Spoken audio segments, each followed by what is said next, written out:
Adding additives to improve septic tank performance sounds like a quick fix, but most experts actually warn against it because the benefits aren't proven and it might even mess up your system. So here's the deal. Your septic tank works best when it's left mostly alone, doing its natural thing, breaking down waste with bacteria that are already there.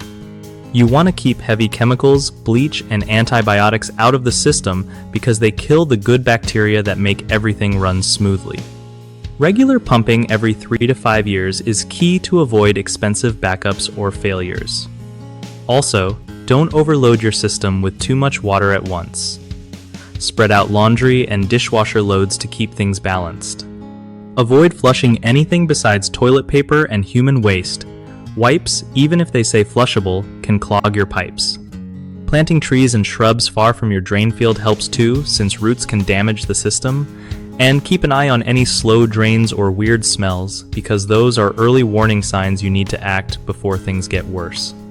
One of the biggest mistakes with septic tanks is relying on additives, hoping they'll fix issues. They rarely do, and can disrupt the natural bacteria balance, so just skip them.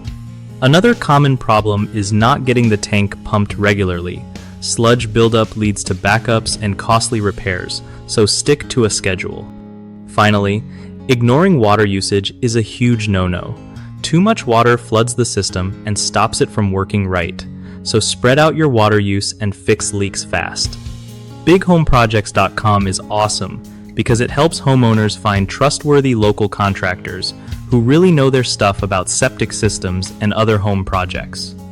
Plus, it's a great way for contractors to get real jobs from people who need their skills without all the hassle of hunting for clients.